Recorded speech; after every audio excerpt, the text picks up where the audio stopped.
Let's have the war powers conversation with a member who's going to be voting on it today, ranking member of the House Intelligence Committee, Democratic Congressman Jim Hines of Connecticut. Congressman, thanks for being here today. The Senate voted yesterday, blocked the war powers resolution on a mostly party line vote, all Republicans except for Rand Paul, and they picked up John Fetterman as well to support them, 53-47.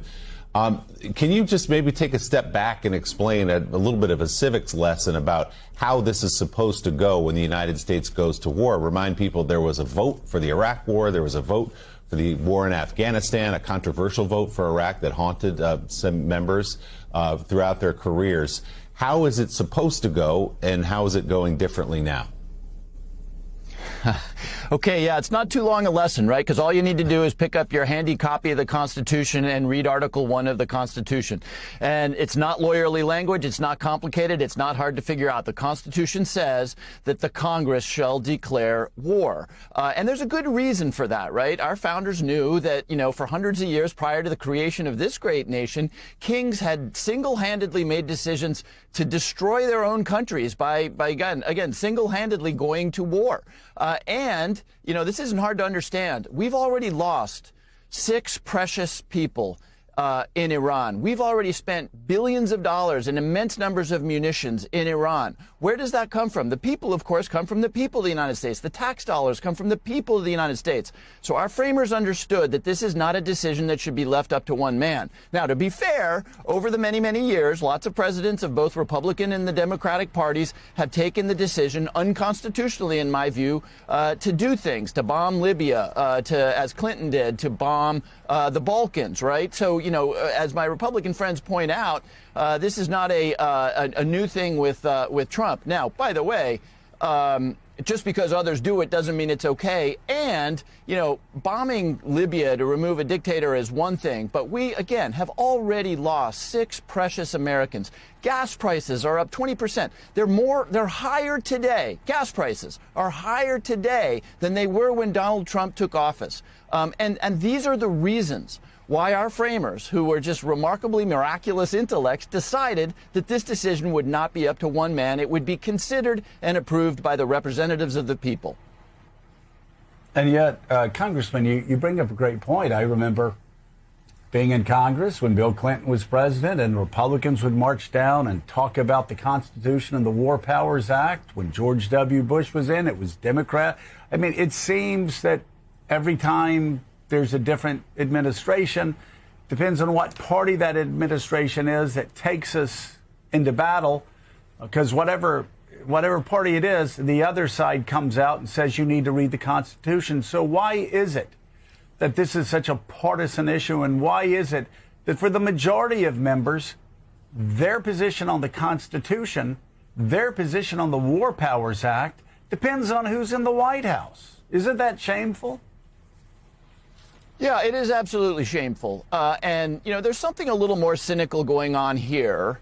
And that is that the majority of the Republicans don't want to be anywhere near this thing, right? They don't want to have the debate, because if we did have a debate in Congress, we would start asking questions like, how is it that a war was launched with tens of thousands of Americans in Israel and in the Persian Gulf and no plan whatsoever to get them out of harm's way? How is it that there were, 6 different explanations for why we got into this war and 6 different explanations for what our objectives were before we decided to commit the most serious thing that we have, which is our people, to an unwise war? At the end of the day, that is not a debate that the Republicans want to have, because a year ago, they turned the Congress into the Russian Duma. Right? We don't have a Congress today. We have a majority party in the House and the Senate that is going to do exactly what Donald Trump tells them to do. And the dynamic there is not hard to understand. Let me give you an example from this week.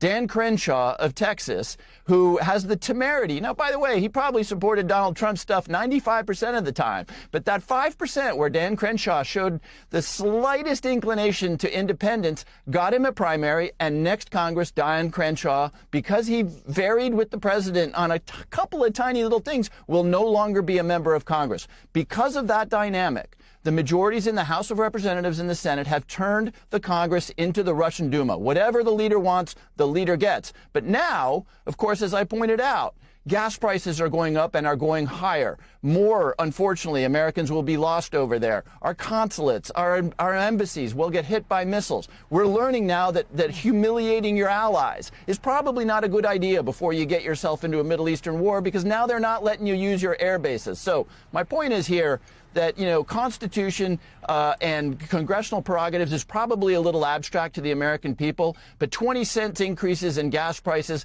Americans coming home, and being unloaded at Dover because the president did a crazy thing, that's going to hit the American people in a very visceral and emotional way. Well, Katie, we'll see. We'll see how this plays out strategically over the months, weeks and months. We don't know how it's going to play out.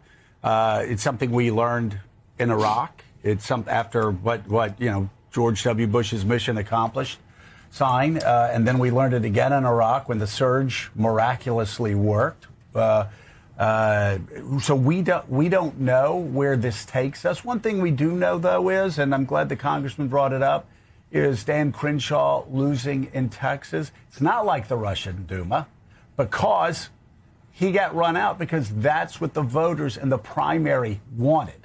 Which suggests, when we all ask, why do these Republicans in Washington humiliate themselves every day? That one race shows us why. You can be loyal 95% of the time, and it's not enough for the president, and it's not enough for the primary voters. So they decide who they want in Congress, and they're getting exactly what they want on the Republican side. Yeah, it's going to be very interesting to see whether Donald Trump looks at the Texas Senate race now and decides, OK, I can forgive John Cornyn, or I can at least hold my nose and endorse John Cornyn because he's the guy that's most likely to keep us Texas, even though he has voted with me only 99% of the time, 1% of the times he defied me. Congressman Hyams, you mentioned gas prices a couple of times, and I'm interested in that. We know that the midterm elections are going to be fought around this question of affordability.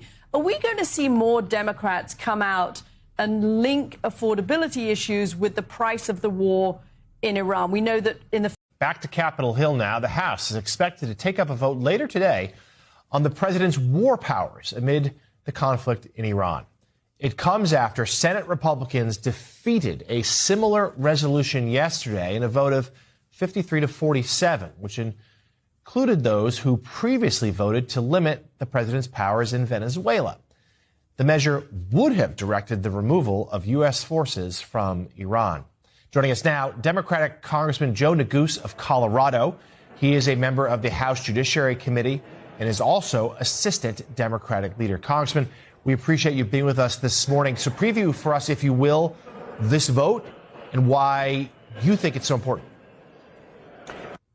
Let me just say, Jonathan, I think the outcome in the Senate, while disappointing, is unsurprising. The fact that so many Senate Republicans, save for one, ultimately capitulated to this president is consistent with the way in which they have functioned since the day Donald Trump was first inaugurated 14 months ago. So, look, as you know, the framers and the founders wisely concluded that the power to declare war ought to rest with the Article I branch of our government. And if you read the Federalist Papers and some of our founding documents, they make crystal clear why, that ultimately a decision as profound as to take a country into war ultimately ought to rest with the people's representatives, not one man. So it's critically important that we pass the War Powers Resolution this afternoon. There'll be a robust debate on the floor. I certainly intend to support the resolution, and we're making the case to our Republican colleagues, if we can just convince a few to join us, ultimately, I think we could very well pass the resolution. So time will tell. More to come here in the